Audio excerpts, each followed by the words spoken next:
I'm Melonie at the Vancouver Yoga Center in Vancouver, Washington, USA, and I'm here with Nathan again, who helped me on the first tutorial for handstand and just learning how to kick up, get up at the wall, some basic foundations of your upper body and what the legs do in that pose. And now let's say you've been kicking up into handstand at the wall for a while and you're wanting to learn how to move away from the wall. And again, there's many tips and tricks for that, but here's just a few that you can play with and we'll see what happens. So he's going to start close to the wall, a hand's distance away from the wall. And we're going to show some exaggerations. We're going to show a tendency what people do when they are at the wall and why it might be hard to find balance away from the wall. And then we're going to go opposite to that tendency and play with it there. So first you're just going to get to the wall however you get to the wall in your handstand. Perfect. So now, for most people, the feet are at the wall, and he's doing pretty good right here with his alignment, but a tendency is for the pelvis to go away from the wall, so go away from my fingers here. And then we end up in this banana shape. And then if you try to come away from the wall, forget it. So come closer to the wall, bring your butt to the wall, like super exaggerated. So you may have to be closer with your hands to the wall to get the butt to the wall, but if you can be where like a hand's distance and have the butt to the wall, great. Then take 1 foot away. Great, so he's got the 1 foot away. Now work your middle. Try to pull your ribs back and your backside a little longer to find where your weight of your butt is over the weight of the heart. And then you can start to bring the other to the midline, like everything to the middle, right? So there's some ways that you can play, but you gotta feel where the weight of your pelvis is over the weight of the heart. If the pelvis is too far forward of the weight of the heart, which he's got a little forward of the heart action happening again, because we need to find this thing again, but we'll go to that in a second. Oh. I know. Sorry. That's okay, it's good. Because that's what's gonna happen, right? The middle is gonna wanna spill, right? And so now I've got my weight of my pelvis here and the weight of the heart more forward. So we're gonna take that middle back in line with the rest of the body. And we got other tricks for how to get the middle coming up. So there's taking your pelvis away from the tendency to spill forward, taking it back, we just did at the wall. And now let's work, these legs have to become a part of everything. We've been so focused on the arms being strong, the upper foundation being strong, the core, what do we do with that? Yes, it's important, but your legs are a part of your core. This whole inseam of your legs goes to the pelvic floor, goes to the core. So you have to activate the adductor muscles, you have to hug to the middle. So we're gonna kick up, and while we kick up, we're gonna crisscross the legs. So you may not be able to see it as much on the camera view, but when he kicks, he's going to try to land like this rather than land like this in his handstand. Crisscrossed, just to exaggerate hugging the middle of the body. So do a few kicks crossing the legs. And you can make them wild kicks. You can do whatever version of your handstand you're doing. Yes, and he's going to squeeze to the middle. And if he does touch the wall, he's going to super squeeze the middle. It actually slows his descent down, so he's not as wild of kicking. And he's actually starting to find center a little bit more in the middle. That's great. Let's not tire out too much and come back down. Awesome. So squeeze the middle. So that's a super helpful, and it teaches you that inseam of the body.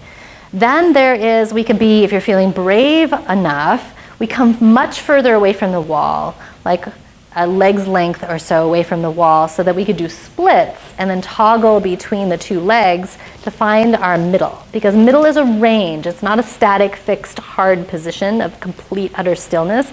It's finding this play, this wave of balance back and forth. So maybe let's take the hands about here, middle-ish of the mat. So you have to be brave enough to go, okay, the wall is much further, and I'm going to keep my legs straight as I kick up. So he does his handstand, kick up with one leg, super straight, and there's the one leg at the wall. Now let's take this leg down to make more of splits. And let's make this leg as straight as we can. Yep, and keep putting this one down and play a little seesaw between the two. And you might feel like a little seesaw of the pelvis, or you might find balance. So which one needs to come down a little more to create that balance? Nice. Splits version, awesome. And this also teaches you the weight of the pelvis over the heart again. You'll start to sense those and feel those too. That toggling between the legs kind of takes the pelvis and toggles it a little bit on either side of the heart. So that kind of gives you a sense of like, where is the midline here? So that's super important to play with to help you find your center. And then this middle stuff again, the mystery middle I call it. So we're going to take the strap on the bottom ribs to give us a sense of this part of our body that tends to be the most hypermobile in a lot of poses, but definitely in our handstand. So we'll put that on. So you follow your sternum down to the very bottom of the sternum, base of the heart, base of the breastbone, and that's where the strap's going to be all the way around. It will touch ribs. Again, these are the lower portions of your ribs that want to float. And he's going to make it quite snug. And we're going to kind of come back to the first one that we did where we were fairly close-ish to the wall. We had 1 foot away from the wall. So you go a hand's distance roughly. He's bringing his shoulders over the wrists. His heart's weight's more between his hands. One leg straight, one leg's in a sprinter lunge, and he kicks up from there into touch the wall eventually. Good. So now he's here. And remember how we tend to spill everything forward. So he's going to take the front of the ribs. Now you can maybe feel them more and pull them back. Right. Now actually it'd be helpful if you take your butt back a little more to the wall. Maybe relax this for a moment and just go butt back. Yeah. Now take the ribs back. Take the ribs, take the ribs, take the ribs, back body long. One leg away. Now we're getting tired. So it's that mystery part. Okay, so come back to hands and knees for a moment. We'll take a rest there, but we'll also learn this a little bit more. So sometimes when we're in the pose, we're kind of locked in and this area is just like in collapse. So where he is right now, just do cat-cow from here. Go like a sway back. And then to go rounded back, use the middle. So don't try to use all this other stuff. Just work on what's right here. Just super slow. And it's not, we will tuck and arch the tail, but everything's coming from here. We just let this part go, and then we let that part rise. We let that part go, and we let that part rise. And that's what you're trying to find in the handstand. So now let's take it into downward dog. And even here, you could do the same actions. Can I swoop the back? Can I draw in a little? Can I swoop the back? Can I draw in a little? How about one leg up? Same thing. Find the middle. It's that same awareness, right? It's pretty much as handstand right here. We're just on our handstand over a little more. And then set back down, take a little rester for a moment. But the awareness of the strap on the body, you just start to play with it in a variety of different things. But I think it's really helpful in the one-legged handstand until you master it there. Here you are, tendencies to go ribs and pelvis forward.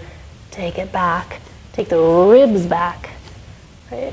Seesaw it from the middle. And then can I even come down slow motion, but I have to make clearance here in the ribs. So those are definitely some things to work on, to play with.